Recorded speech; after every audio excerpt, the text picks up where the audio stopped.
أما بعد فقد قال الله تبارك وتعالى في كلامه المجيد أعوذ بالله من الشيطان الرجيم بسم الله الرحمن الرحيم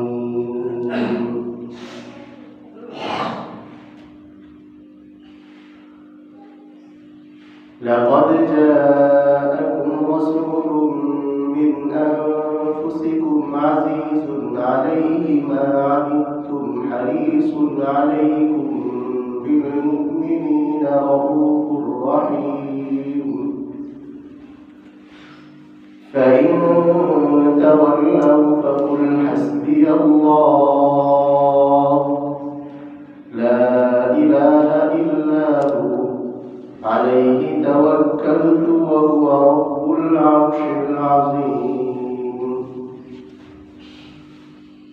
وقال رسول الله صلى الله عليه وسلم لا يؤمن أحدكم حتى أكون أحب إليه من والده وولده والناس أجمعين. صدق الله مولانا العظيم وصدق رسوله النبي الكريم ونحن على ذلك لمن الشاهدين والشاكرين والساجدين والحمد لله رب العالمين. الحمد لله আল্লাহ তাআলার দরবারে অসংখ্য অগণিত শুকর সুজুদ যে মহান আল্লাহ তাআলা আমাদেরকে আফিয়তের সাথে সুস্থতার সাথে যাবতীয় বালা মুসিবত থেকে হেফাজত রেখে যাবতীয় কাজকর্ম থেকে ফারিগ করে পৃথিবীর সর্বশ্রেষ্ঠ স্থান মসজিদে উপস্থিত করেছেন, সেই জন্য অন্তরের অন্তঃস্থল থেকে কালিমাতুশ শুকর আদায় করি আলহামদুলিল্লাহ। আমরা রাসূলুল্লাহ সাল্লাল্লাহু আলাইহি ওয়াসাল্লামের জীবনী নিয়ে আলোচনা করছিলাম। আমাদের আজকে 14 সপ্তাহ চলমান। আজকে আমরা ইনশাআল্লাহ অনেক আলোচনা আমাদের বাকি আছে জীবনীর, আমরা ইনশাআল্লাহ আজকে এই আলোচনাটা শেষ করব। আগামী সপ্তাহ থেকে ইনশাআল্লাহ আমরা আমাদের আগের যে মৌজু ছিল, বিষয়বস্তু ছিল, আমরা সেই বিষয়বস্তুর দিকে যাব। রাসূলুল্লাহ সাল্লাল্লাহু আলাইহি ওয়াসাল্লামের জীবনী এতদিন পর্যন্ত যে আমরা শুনলাম, বললাম, কতটুকু নিজের মধ্যে আনতে পেরেছি এগুলো আমরাই জানি। আজ আমরা রাসূলুল্লাহ সাল্লাল্লাহু আলাইহি ওয়াসাল্লামের জীবনী বলতে তিনি আমাদেরকে কেমন ভালোবাসতেন, আমাদেরকে বলতে সাহাবায়ে কেরামকে কেমন ভালোবাসতেন, উম্মতের প্রতি তার কেমন দরদ ছিল এবং সাহাবায়ে কেরাম তাকে কেমন ভালোবাসতেন, এই বিষয়ে আমরা আলোচনা করার চেষ্টা করব। ওমা তৌফিকি ইল্লা বিল্লাহ। রাসূলুল্লাহ সাল্লাল্লাহু আলাইহি ওয়াসাল্লাম আমাদের জন্য আদর্শ ছিলেন। কারণ দেখেন, আমাদের জন্য আল্লাহ তাআলা রাসূল প্রেরণ করার পর একটা রোড ম্যাপ দিয়ে দিয়েছেন, একটা গাইডলাইন দিয়ে দিয়েছেন না, কুরআনুল কারীম। আমাদের সবার ঘরে ঘরে কিন্তু কুরআনুল কারীম আছে, আছে না? সেটা কি প্রিন্টেড, মানে ছাপা। কিন্তু রাসূলুল্লাহ সাল্লাল্লাহু আলাইহি ওয়াসাল্লাম ছিলেন এই কুরআনুল কারীম ছিলেন, তিনি ছিলেন প্র্যাকটিক্যাল কুরআন। রাসূল কেমন কুরআন ছিলেন? প্র্যাকটিক্যাল কুরআন ছিলেন আল্লাহর রাসূল। হযরত সাদ ইবনে হিশাম রাদিয়াল্লাহু তাআলা আনহু বলেন, আমি আয়েশা রাদিয়াল্লাহু তাআলা থেকে জিজ্ঞেস করলাম যে রাসূলুল্লাহ সাল্লাল্লাহু আলাইহি ওয়াসাল্লামের আদর্শ কেমন ছিল, রাসূলের আখলাক কেমন ছিল, চরিত্র কেমন ছিল? আয়েশা রাদিয়াল্লাহু তাআলা উত্তর দিলেন, কানা খুলুকুহু আল কুরআন। এই কুরআনই ছিল তার আদর্শ, এই কুরআনই ছিল তার চরিত্র। এই আমাদের ঘরে যে কুরআনটা আছে, প্রিন্টেড কুরআন, এটা প্র্যাকটিক্যাল কে ছিলেন? রাসূলুল্লাহ সাল্লাল্লাহু আলাইহি ওয়াসাল্লাম ছিলেন। তিনি আমাদের জন্য রহমত ছিলেন। এই আধা ছেয়ে যাওয়া দুনিয়ার মধ্যে তিনি আলো আলোড়ন করেছিলেন। দিকভ্রান্ত একটি জাতিকে তিনি পথের দিশা দিয়েছিলেন।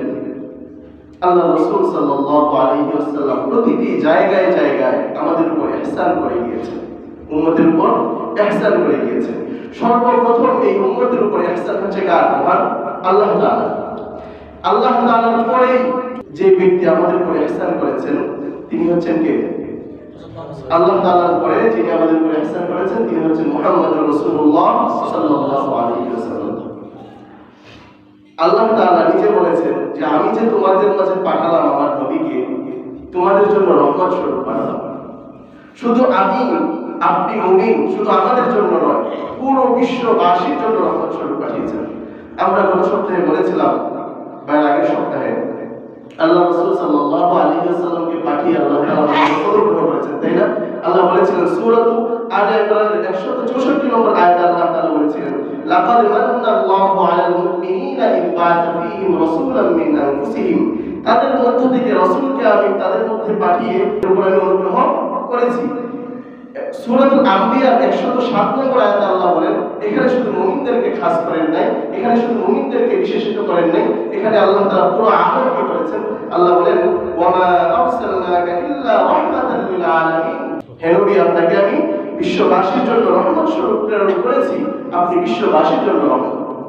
এখানে অনেকের প্রশ্ন হতে পারে আমরা মুমিন আমাদের জন্য না রহমত, কাফের যারা আছে তাদের জন্য কিভাবে রহমত? আল্লামা তাবারী রাহমাতুল্লাহি আলাইহি তাফসীরে তাবারীতে লিখেছেন 18 নম্বর খণ্ডের 552 নম্বর পৃষ্ঠায় তিনি লিখেছেন আল্লাহ আরসালা নবিয়াহু মুহাম্মাদান সাল্লাল্লাহু আলাইহি ওয়াসাল্লাম রাহমাতান লিজামি'আল আলামিন মুমিনিহিম ওয়া কাফিরিহিম ওয়া আম্মা মুমিনুহুম فإن الله هداه به وأدخله بالإيمان به وبالعمل بما جاء من عند الله الجنة। আল্লামা তাবারী রাহমাতুল্লাহি আলাইহি বলেন এই আয়াতের তাফসীরে বলেন যে আল্লাহ তাআলা মুমিনদের উপর রহমত করেছেন কিভাবে? রাসূলুল্লাহ সাল্লাল্লাহু আলাইহি ওয়াসাল্লামকে পাঠিয়ে এমন একটি রোড ম্যাপ দিয়েছেন এবং সাথে সাথে এমন একটি গাইডলাইন দিয়েছেন যেই গাইডলাইনের মাধ্যমে রাসূলুল্লাহ সাল্লাল্লাহু আলাইহি ওয়াসাল্লাম মানুষকে দাওয়াত দিবে, যারা তার কথা মানবে তাদেরকে এই দাওয়াতের মাধ্যমে তিনি জান্নাতে পৌঁছে দিবেন। তো জান্নাতে যদি পৌঁছে দেন এটা কি মুমিনদের জন্য রহমত নাকি রহমত না? এবং যারা এর উপর ঈমান আনবে এবং সেই অনুযায়ী আমল করবে তারা কোথায় প্রবেশ করবে? জান্নাতে প্রবেশ করবে। তাহলে এই কোরআনের উপর এই রাসূলের উপর যারা ঈমান আনবে যারা বিশ্বাস করবে এবং এই অনুযায়ী যারা আমল করবে তাদেরকে আল্লাহ তাআলা কোথায় স্থান দিবেন? জান্নাতে। ঠিক আছে, বুঝলাম মুমিনদের জন্য রাসূলুল্লাহ সাল্লাল্লাহু আলাইহি ওয়াসাল্লাম রহমত। তাহলে কাফিরদের জন্য রহমত কিভাবে?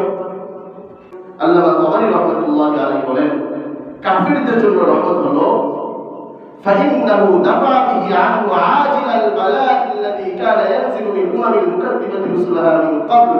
পূর্ববর্তী যে জাতিরা ছিল ওই জাতিরা যখন কোনো নাফরমানি করত তখন নবীগণ তাদেরকে সতর্ক করে দিতেন যে তোমরা যে এই কাজটা করছো এটা যদি করো তাহলে তোমাদেরকে আযাব এসে গ্রাস করবে, আযাব তোমাদের এসে পতিত হবে। তখন দেখা যেত তারা যদি এই কাজটা করত সাথে সাথে এসে আযাব তাদেরকে কি করত? গ্রাস করত। যেমন দেখেন হযরত হুদ আলাইহিস সালাতু ওয়াস সালাম তিনি তার জাতির নাম ছিল আদ, তারা ওই হুদ আলাইহিস সালাতু ওয়াস সালামকে মানে নাই, মিথ্যা প্রতিপন্ন করেছে। তখন আল্লাহ তাআলা তাদের উপর আযাব দিয়েছেন।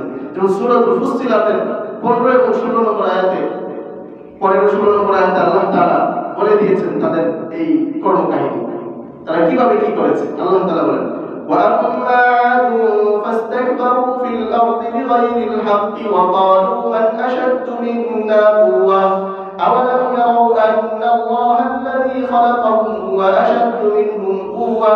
আল্লাহ তাআলা জবাব দিয়ে দিয়েছেন, তারা বলেছে যে আমরা কত শক্তিশালী, পাহাড় কেটে ঘর বানিয়ে বানিয়ে আমরা থাকি, এই জমিনে আমরা কত শক্তিশালী, আমাদের যে শক্তিশালী আর কোন জাতি কি পৃথিবীতে আছে? তারা অহংকার করে বলেছিল এই কথা। আল্লাহ তাআলা সাথে সাথে জবাব দিয়ে দিয়েছেন তাদের আওয়ালাম ইয়ারাউ আন্না আল্লাহাল্লাযী খালাকাহুম ওয়া আশাদ্দু মিনহুম কুওয়া, তারা কি দেখে না তারা এত শক্তিশালী, তাদেরকে যিনি বানিয়েছেন তিনি কতটুকু শক্তিশালী, তাদেরকে যিনি সৃষ্টি করেছেন তিনি কত শক্তিশালী। তারা এই অহংকার করে যখন অবাধ্যতা করলো আল্লাহ তাআলা তাদেরকে আযাব দিয়ে শেষ করে দিলেন। আল্লাহ বলেন ফারসালনা আলাইহিম রিহান সারসারান ফি আইয়ামিন নাহিসাত লিনুযীকাহুম আযাবাল খিজি ফিল হায়াতিদ দুনিয়া ওয়া লা'আযাবুল আখিরাতি আখযা ওয়া হুম লা ইনসারুন। আল্লাহ তাআলা এই অশুভ দিনে তাদেরকে ঝঞ্ঝা বায়ু দিয়ে আল্লাহ তাআলা তাদেরকে ধ্বংস করে দিয়েছে। পার্থিব জীবনে তো তাদের শাস্তি এটা আছেই, আখিরাতে তাদের জন্য আরো মহা শাস্তি অপেক্ষা করছে। তাহলে এইভাবে সূরাতুল আরাফের 75-76 নম্বর আয়াতে আল্লাহ তাআলা সালেহ আলাইহিস সালামের যে জাতি ছিল সামুদ, তাদেরকে কিভাবে ধ্বংস করেছেন, তারা কি করেছিল ওইটা বর্ণনা করেছেন। সূরাতুল আরাফের 88 নম্বর আয়াতে আল্লাহ তাআলা শুআয়ব আলাইহিস সালামের জাতি তাকে বের করে দিয়েছিল, তাদের কি পরিণাম হয়েছে বর্ণনা করেছেন। আনকাবুতের 29 নম্বর আয়াতে লূত আলাইহিস সালামের জাতি কি করেছিল, তাদেরকে কিভাবে ধ্বংস করেছে সেটা আল্লাহ তাআলা বলে দিয়েছেন। সূরাতুল কাসাসের 38-39 নম্বর আয়াতে মুসা আলাইহিস সালামের জাতি ফেরাউন তাদের দলবল নিয়ে কি করেছিল, এবং 40 নম্বর আয়াতে আল্লাহ জবাব দিয়ে দিয়েছেন যে আমি তাদেরকে কি করেছি, সমুদ্রে নিপতিত করেছি। কিভাবে কি করেছেন আল্লাহ তাআলা বিস্তারিত বর্ণনা দিয়ে দিয়েছেন, এবং সকলকে কিভাবে ধ্বংস করেছেন। একটা আয়াত আছে সূরাতুল আনকাবুতের 40 নম্বর আয়াত, আল্লাহ বলে দিয়েছেন ফাকুল্লান আখাযনা বিযানবি, তাদের সকলকে তাদের পাপের কারণে আমি পাকড়াও করেছি। এমনি এমনি আমি পাকড়াও করিনি, তাদের পাপের কারণে তাদেরকে কি করেছি, পাকড়াও করেছি।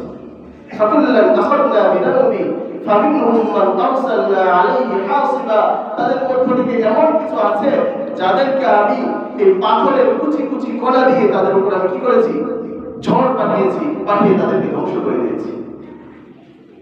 ওয়ামিনহুম মান আখাযাতহু সাইহা, তাদের মধ্য থেকে এমন কিছু জাতি আছে যাদেরকে আমি বিকট এক আওয়াজ দিয়ে ধ্বংস করে দিয়েছি। ওয়ামিনহুম মান খাসাফনা বিল আরদ, তাদের মধ্যে এমন জাতি আছে যাদেরকে আমি জমিনের নিচে দাবিয়ে দিয়েছি।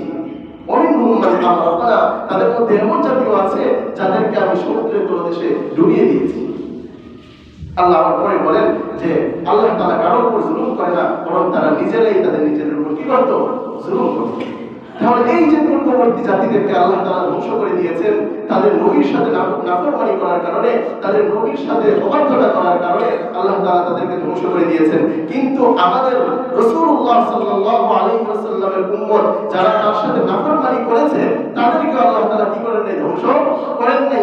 এই যে কাফেররা নাফরমানি করার পরেও যে সাথে সাথে আল্লাহ তাআলা ধ্বংস করেন নাই, এটাই হচ্ছে রাসূলুল্লাহ সাল্লাল্লাহু আলাইহি ওয়াসাল্লাম তাদের জন্য রহমত স্বরূপ।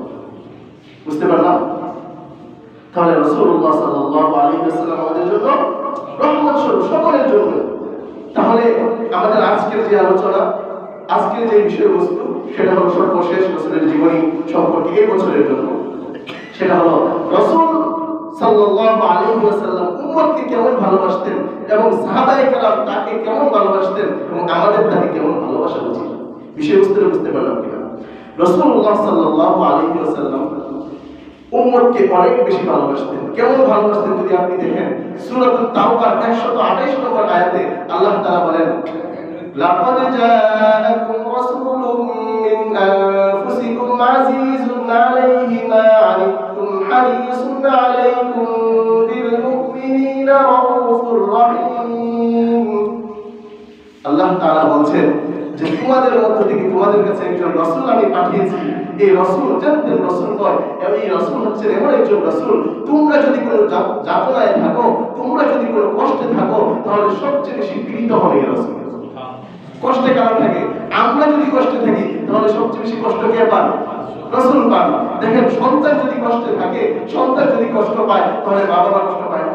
মা বাবা কষ্ট পায়। তাহলে আমাদের কোন কষ্টে, আমরা যখন কষ্ট পাই, আমরা যখন কোনো একটি যাতনায় থাকি, আমরা যখন কোনো একটি কষ্টে নিপতিত থাকি, তখন সবচেয়ে বেশি কষ্ট কে পান? আল্লাহ রাসূল সাল্লাল্লাহু আলাইহি ওয়াসাল্লাম। রাসূলুল্লাহ সাল্লাল্লাহু আলাইহি ওয়াসাল্লামকে আল্লাহ তাআলা আরেক জায়গায় বলছেন, সূরাতুল কাহফের 6 নম্বর আয়াতে আল্লাহ বলছেন যে এই আয়াতের উপর, এই বাণীর উপর যে তারা ঈমান আনছে না, ঈমান আনে না এই উম্মত, আর আফসোস করতে করতে শেষ হয়ে যাচ্ছে। আপনি কি নিজেকে শেষ করে দিবেন আফসোস করতে করতে? কে বলছেন? আল্লাহ তাআলা। সূরাতুল কাহফের 6 নম্বর আয়াতে আল্লাহ বলেন ফালা'allaka বাখিউন নাফসাকা আলা আথারিহিম ইন লাম ইউমিনু বিহাযাল হাদীসি আসাফা। হে নবী, আপনার উম্মত এই বাণীর উপর ঈমান আনছে না, তাদের এই ঈমান না আনার কারণে আফসোস করতে করতে কি আপনি নিজেকে শেষ করে দিবেন? দেখেন, ঈমান আনলাম না আমরা, কিন্তু কষ্টে আছেন কে? আফসোস করছেন কে? আমাদের নবী মুহাম্মদুর রাসূলুল্লাহ সাল্লাল্লাহু আলাইহি ওয়াসাল্লাম। তাহলে আমাদেরকে তিনি কতটুকু ভালোবাসতেন? আরো একটা হাদিস যদি দেখেন, মুসলিম শরীফের 202 নম্বর হাদিস, অবাক হয়ে যাব যে আমাদের জন্য তিনি কি করেছেন আর আমরা তার জন্য কি করছি। মুসলিম শরীফের 202 নম্বর হাদিস, রাসূলুল্লাহ সাল্লাল্লাহু আলাইহি ওয়াসাল্লাম আল্লাহ তাআলার একটা বাণী তেলাওয়াত করলেন, যে আয়াতটা আল্লাহ তাআলা ইব্রাহিম আলাইহিস সালাতু ওয়াস সালামের ব্যাপারে নাযিল করেছেন। সূরা ইব্রাহিমের 36 নম্বর আয়াত। আল্লাহ তাআলা বলেন, রব্বি ইন্নাহুন্না আযলালনা কাসীরাম মিনান নাস ফামান তাবি'আনি ফাইন্নাহু মিন্নি ওয়া মান 'আসানি ফাইন্নাকা গফুরুর রাহিম। আল্লাহ তাআলা ইব্রাহিম আলাইহিস সালাতু ওয়াস সালামের এই কথাটা সূরা ইব্রাহিমের 36 নম্বর আয়াতে উল্লেখ করেছেন। এটা তেলাওয়াত করেছেন কে? রাসূলুল্লাহ সাল্লাল্লাহু আলাইহি ওয়াসাল্লাম। বলেন যে ইব্রাহিম আলাইহিস সালাতু ওয়াস সালাম আল্লাহর কাছে বলছে, হে আল্লাহ, এই যে মূর্তিগুলো আছে এই মূর্তিগুলো আমার জাতিকে ধ্বংস করে দিয়েছে, সুতরাং যে আমার অনুসরণ করবে সে তো আমারই দলভুক্ত, আর যে অনুসরণ করবে না, হে আল্লাহ আপনি তো ক্ষমাশীল, আপনি তাদেরকে কি করে দেন? মাফ করে দেন। ইব্রাহিম আলাইহিস সালাতু ওয়াস সালাম উম্মতের জন্য ফিকির করে গিয়েছে। সূরা মাইদার 118 নম্বর আয়াতে ঈসা আলাইহিস সালাতু ওয়াস সালাম নিজের জাতির জন্য দোয়া করে গিয়েছে।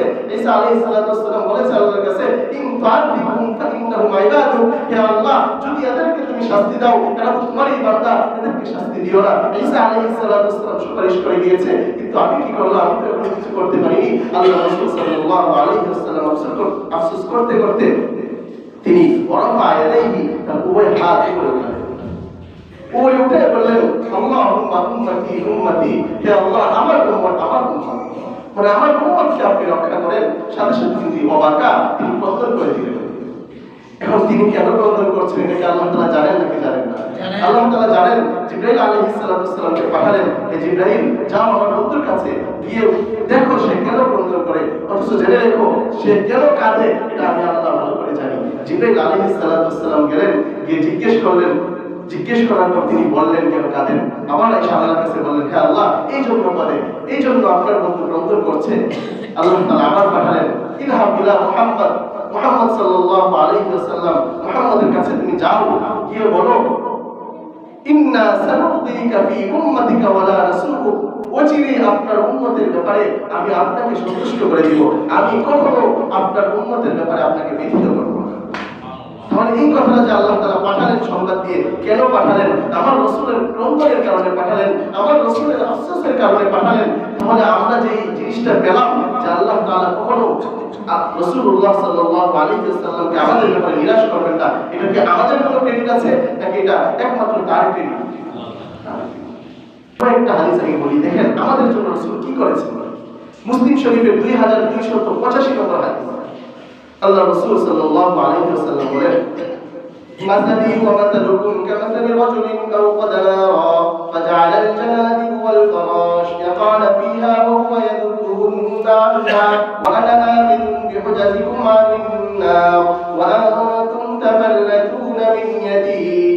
আল্লাহ রাসূল সাল্লাল্লাহু আলাইহি ওয়াসাল্লাম বলেন, তোমাদের উপমা আমার উপমা হলো এমন এক ব্যক্তির মতো যে আগুন জ্বালালো, আগুন প্রজ্বলিত করার পর এখানে কিছু ফড়িং অথবা পতঙ্গরাজি এসে পড়তে শুরু করলো। ওই লোকটি এই পতঙ্গরাজিকে সরিয়ে সরিয়ে দিতে লাগলো, কিন্তু তারপরেও কিছু ফড়িং এসে আগুনে পড়ে যাচ্ছে। ঠিক আমিও তোমাদের কোমর ধরে জাহান্নাম থেকে বাঁচানোর চেষ্টা করছি, তোমরাও কি করছো?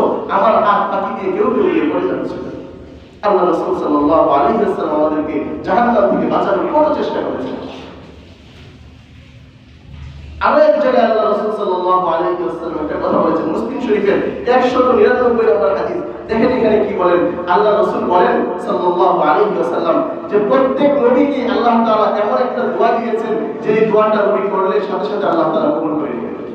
আল্লাহ রাসূল সাল্লাল্লাহু আলাইহি ওয়াসাল্লাম বলেন, লিকুল্লি নাবিয়্যিন দাওয়াতুন মুস্তাজাবা ইয়াদউ বিহা ফায়ুস্তাজাবু লাহু ফায়ুতাহা।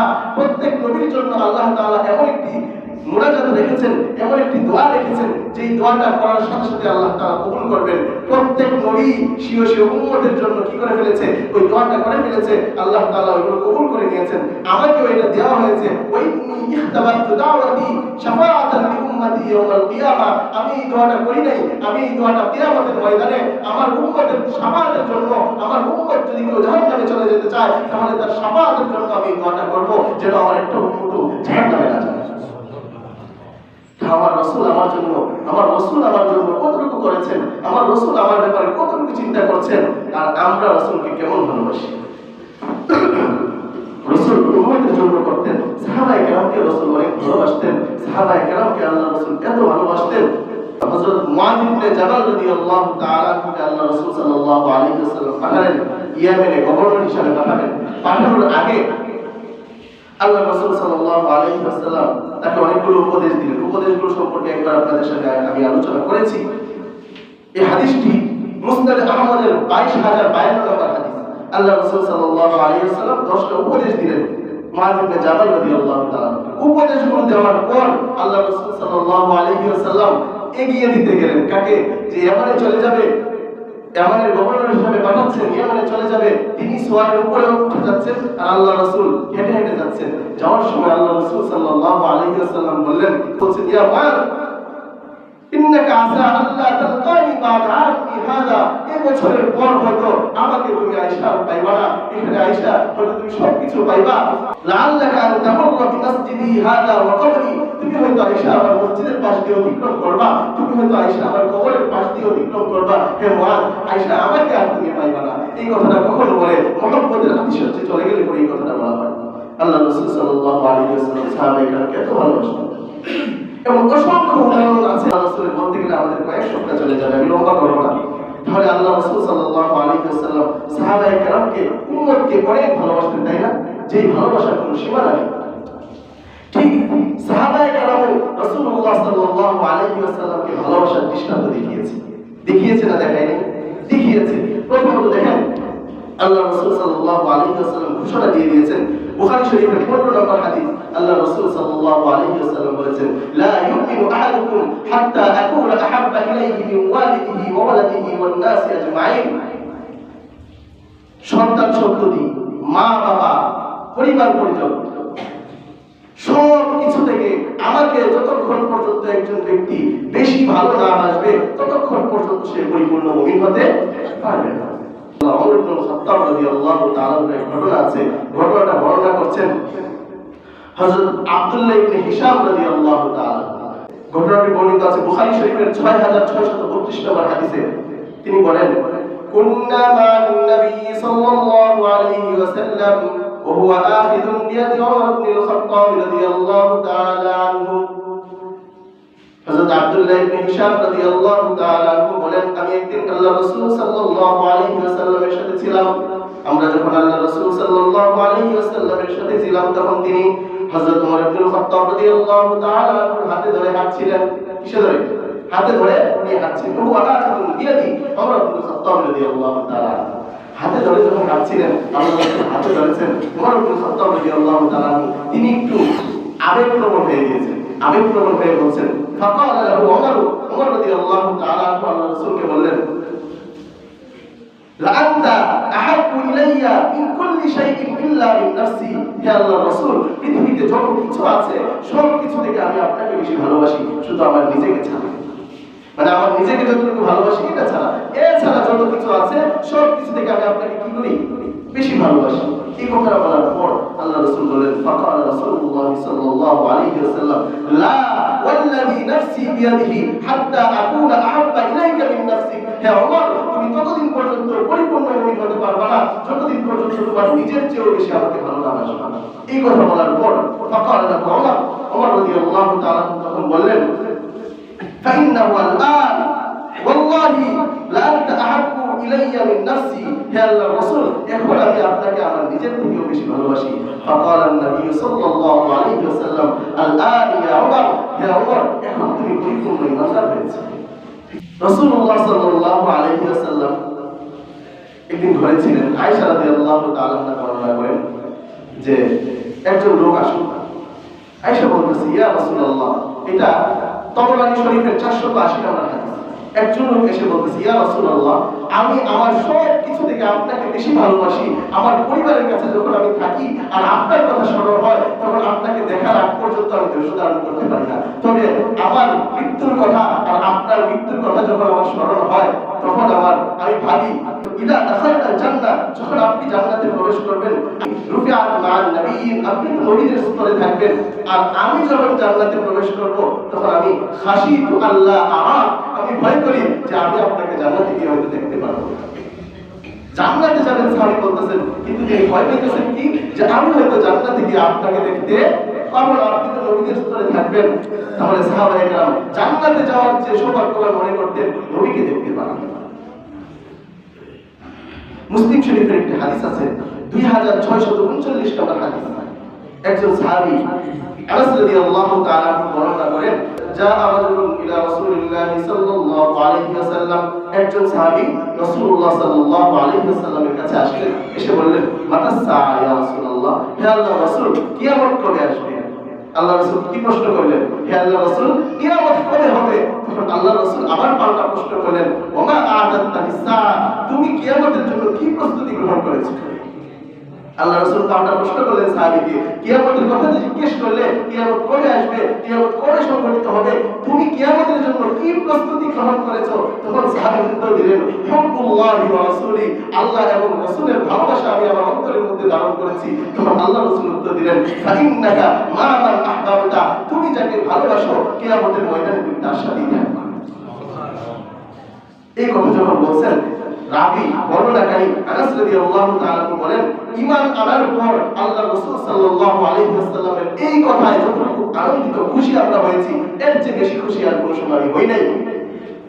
যে আল্লাহর রাসূল সাল্লাল্লাহু আলাইহি ওয়াসাল্লামকে ভালোবাসলে তার সাথে থাকা যাবে। সুতরাং আমি আল্লাহর রাসূলকে ভালোবাসি, আমি আল্লাহকে ভালোবাসি, আমি আবু বকর সিদ্দিক রাদিয়াল্লাহু তাআলাকে ভালোবাসি, আমি ওমর রাদিয়াল্লাহু তাআলাকে ভালোবাসি। আমি আশা করি কিয়ামতের ময়দানে আমি তাদের সাথে থাকব, যদিও তাদের মতো আমি আমল করতে পারিনি। কে বলছেন এই কথা? হযরত আনাস রাদিয়াল্লাহু তাআলা বলছেন। তাহলে সাহাবী কেমন ভালোবাসতেন আল্লাহর রাসূলকে? একটা ঘটনা যদি শুনেন, হযরত আবু তালহা রাদিয়াল্লাহু তাআলার ঘটনা। তিনি বলেন, উহুদের যুদ্ধের দিনের ঘটনা। কি ঘটেছিল? আল্লাহর রাসূল সাল্লাল্লাহু আলাইহি ওয়াসাল্লাম থেকে সাহাবায়ে কেরাম বিচ্ছিন্ন হয়ে গিয়েছিল। এই হাদিসটি বর্ণিত আছে বুখারী শরীফের 3811 নম্বর হাদিস। আল্লাহর রাসূল সাল্লাল্লাহু আলাইহি ওয়াসাল্লাম যখন সাহাবায়ে কেরাম থেকে বিচ্ছিন্ন হয়ে গেলেন, তখন আবু তালহা রাদিয়াল্লাহু তাআলা তিনি কি করলেন? যে দরুগুলো ছিল শুধু শত্রুদেরকে তীর মারছিলেন। এমন সময় আল্লাহ রাসূল সাল্লাল্লাহু আলাইহি ওয়াসাল্লাম মাথাটা একটু উঁচু করে দেখলেন যে কাফেরদের কি অবস্থা। সাহাবী বললেন, ইয়া নবী আল্লাহ, ইয়া আবি আনতা ওয়া উম্মি, আমার পিতামাতা আপনার উপর কুরবান হোক, আপনি লা তুশরিক ইউসিবুকা সাহমুন মিন সিহামিল কওম, আপনি মাথা উঁচু করে তাকায়েন না, আপনি উঠি দিয়েন না, কারণ এমন হতে পারে শত্রু দলের কোনো একটা তীর এসে আপনাকে কি করবে? ক্ষত করে দিবে, আপনি তাকায়েন না। তখন এরপর তিনি যে কথাটা বললেন দেখেন, তিনি বললেন, নাহরি দুনা নাহরি, হে আল্লাহর রাসূল, আমার এই বক্ষ, আমার এই বুক, আপনার বুকে কোনো একটা তীর ঢোকার আগে, আপনার বুকে কোনো একটি তীর আঘাত করার আগে প্রথম এই আবু তালহার বুকটাকে কি করতে হবে? আঘাত করতে হবে। আপনার বুকের সামনে আমার বুককে আমি ঢাল শুরু পেতে দিয়েছি, সুতরাং আপনি কোনো টেনশন করেন না, আপনি এখানে বসে। সাহাবায়ে কেরাম রাসূলুল্লাহ সাল্লাল্লাহু আলাইহি ওয়াসাল্লাম কেমন ভালোবাসতেন। তিরমিজি শরীফের 3813 নম্বর একটা হাদিস আছে।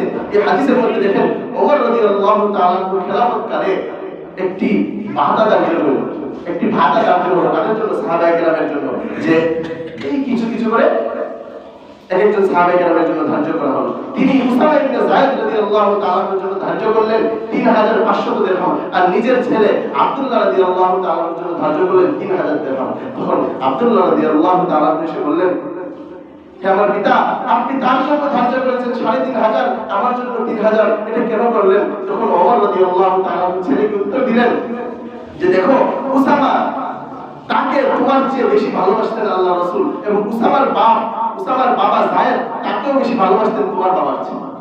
তোমার বাবার চেয়ে তার বাবাকে আল্লাহর রাসূল বেশি ভালোবাসতেন, এবং তোমার চেয়ে তাকে বেশি ভালোবাসতেন। এজন্য আল্লাহর রাসূল যেহেতু কি করতেন, তাকে বেশি ভালোবাসতেন, এজন্য তার জন্য আমি কি করেছি? বেশি টাকা ধার্য করেছি, তোমার জন্য কম করেছি। কারণ তোমাকে আমি বেশি ভালোবাসি, ঠিক আছে, কিন্তু আমার ভালোবাসার চেয়ে আমি রাসূলের ভালোবাসাকে বেশি প্রাধান্য দিয়েছি। সিরাত ইবনে হিশামের 2 নম্বর খণ্ডের 99 নম্বর পৃষ্ঠায় একটা ঘটনা আছে। ঘটনাটা হচ্ছে বনু দিনারের একজন মহিলা, নাম হচ্ছে সুমাইরা বিনতে কায়েস। দেখেন আল্লাহর রাসূলকে কেমন ভালোবাসতো। নারীরাও, শুধু পুরুষ সাহাবায়ে কেরাম না, নারী সাহাবায়ে কেরামও কেমন ভালোবাসতেন। উহুদের যুদ্ধে সংবাদ রটিয়ে গেল, আল্লাহর রাসূল সাল্লাল্লাহু আলাইহি ওয়াসাল্লাম শাহাদাত বরণ করেছেন। ওই সাহাবীর স্বামী, ভাই, তারাও যুদ্ধে শহীদ হয়ে গিয়েছে, তারাও যুদ্ধে শাহাদাত বরণ করেছে। ওই সাহাবীরা সামনে অগ্রসর হতে শুরু করলেন, সাহাবায়ে কেরামকে জিজ্ঞেস করতে শুরু করলেন, আমার রাসূল কোথায়? রাসূলুল্লাহ সাল্লাল্লাহু আলাইহি ওয়াসাল্লাম কোথায়? সাহাবায়ে কেরাম উত্তর দিলেন, তিনি নিরাপদেই আছেন। তিনি সামনে অগ্রসর হয়ে দেখতে পেলেন তার দুই সন্তান নোমান এবং সুলাইম, তারা দুইজনও শহীদ হয়ে গিয়েছে। নোমান সুলাইম শহীদ হয়ে যাওয়ার পরেও নিজ সন্তানের পরোয়া না করে জিজ্ঞেস করলেন, আমার রাসূল কেমন আছে, আমার রাসূল কেমন আছে, আল্লাহর রাসূল কেমন আছে, উত্তর দাও। সাহাবায়ে কেরাম বললেন, আল্লাহর রাসূল খুব সুস্থ আছেন, আল্লাহর রাসূল নিরাপদে আছেন, কোনো সমস্যা নেই। তখন বললেন, আমাকে দেখাও। তখন সামনে গিয়ে আল্লাহর রাসূলকে দেখালো একজন। আল্লাহর রাসূলের সামনে গিয়ে এই সাহাবিয়া, এই নারী সাহাবী গিয়ে বলতে লাগলেন, ইয়া রাসূলুল্লাহ, কুল্লু মুসিবাতিন বা'দাকা জালাল, আপনাকে যখন দেখছি আপনি নিরাপদে আছেন, আপনার নিরাপত্তার সংবাদ শোনার পর যত বড় দুঃখের সংবাদই আমার কাছে পৌঁছুক না কেন, সবগুলি আমার কাছে তুচ্ছ মনে হয়। আমার কাছে আপনার সুস্থতার সংবাদ হচ্ছে আর কোনো বড় সংবাদ নেই। আমার সন্তান শহীদ হয়ে গিয়েছে, আমার বাবা শহীদ হয়ে গিয়েছে, আমার ভাই শহীদ হয়ে গিয়েছে, এই কোনো কিছু আমার কাছে কোনো মাইনে রাখে না। আপনি সুস্থ আছেন, এরপরে যত বড় দুঃখের সংবাদই আমার কাছে পৌঁছুক, সব কিছু আমার কাছে তুচ্ছ মনে হয়। আল্লাহ রাসূল সাল্লাল্লাহু আলাইহি ওয়াসাল্লামকে সাহাবায়ে কেমন ভালোবাসতেন। এক নারী সাহাবী এসে বলছেন, ইয়া রাসূলুল্লাহ, আমার তো স্বামী নেই, আমার কেউ নেই, এই দুধের বাচ্চাটাকে আপনি কোথায় নিয়ে যান, যুদ্ধের ময়দানে নিয়ে যান। আল্লাহ রাসূল জিজ্ঞেস করলেন, এই দুধের বাচ্চাটা যুদ্ধের ময়দানে কি কাজে দিবে? তখন আল্লাহ রাসূল সাল্লাল্লাহু আলাইহি ওয়াসাল্লাম এই মহিলা যে উত্তর দিলেন, হে আল্লাহর রাসূল, আমার কাছে তো কোনো ঢালও নাই যে তীর ফিরানোর জন্য আপনার কাছে দিব, এই বাচ্চাটা আছে, আপনি নিয়ে যান। যখন কোন তীর আসবে আপনার দিকে, তখন আপনি আমার বাচ্চাটাকে সামনে রেখে দিবেন। যখন কোন আঘাত আপনার কাছে আসতে চাইবে, তখন আপনি আমার বাচ্চাটাকে সামনে রেখে দিবেন। এই বাচ্চাটা আপনার ঢালের কাজ দিবে, যুদ্ধের ময়দানে আপনি এটাকে নিয়ে যান। রাসূলুল্লাহ সাল্লাল্লাহু আলাইহি ওয়াসাল্লাম কেমন ভালোবাসতেন সাহাবীরা। তাহলে যে রাসূল আমাদেরকে এত ভালোবাসতেন, যে রাসূলকে সাল্লাল্লাহু আলাইহি ওয়াসাল্লাম, যে রাসূল সাল্লাল্লাহু আলাইহি ওয়াসাল্লামকে সাহাবায়ে কেরাম এত ভালোবাসতেন, আজ আমরা আমাদের চেহারার দিকে তাকালে বোঝা যায় না আমি মুসলমান না অন্য কোনো ধর্মের। আজ রাসূলের সুন্নাতগুলো আমি গায়ে রাখতে লজ্জা বোধ করি, আজ রাসূলের আকৃতির মতো আকৃতি ধারণ করতে আমার লজ্জা বোধ হয়। আজ থেকে আমরা সবাই ইনশাআল্লাহ মনের মধ্যে এই একটা জিনিস নিয়ে নিব যে রাসূলকে সাহাবায়ে কেরাম এত ভালোবাসতেন, আর আমরা রাসূলকে কি ভালোবাসি। এখন থেকে আমরা কি করব, আল্লাহ রাসূল সাল্লাল্লাহু আলাইহি ওয়াসাল্লামকে মন উজাড় করে সব কিছু থেকে বেশি ভালোবাসার চেষ্টা করব না করব না করব।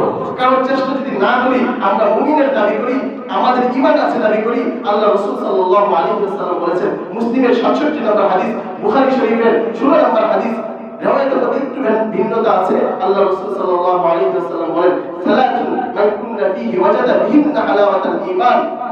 মুসলিমের রিওয়ায়াতে বিহিন্না আছে, আর বুখারীর রিওয়ায়াতে আছে সালাতুন মান কুননা ওয়াজাদা হালাওয়াতাল ঈমান।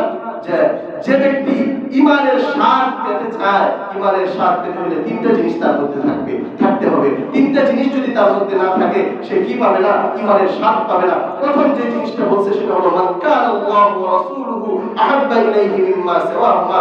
আল্লাহ রাসূল সাল্লাল্লাহু আলাইহি ওয়াসাল্লাম এবং আল্লাহকে এছাড়া যা কিছু আছে সব কিছু থেকে বেশি ভালোবাসতে হবে। আল্লাহ এবং আল্লাহর রাসূলকে সব কিছু থেকে যতক্ষণ পর্যন্ত বেশি ভালো না বাসবে, ততক্ষণ পর্যন্ত সে কি হতে পারবে না, ততক্ষণ পর্যন্ত সে খাঁটি মুমিন হতে পারবে না এবং ঈমানের স্বাদ সে পাবে না। আল্লাহ তাআলা আমাদের সবাইকে ঈমানের স্বাদ আস্বাদন করার এবং রাসূল এবং আল্লাহকে সবচেয়ে বেশি ভালোবাসার তৌফিক দান করুন। আমিন। ওয়া আখিরু দাওয়ানা আলহামদুলিল্লাহি রাব্বিল আলামিন।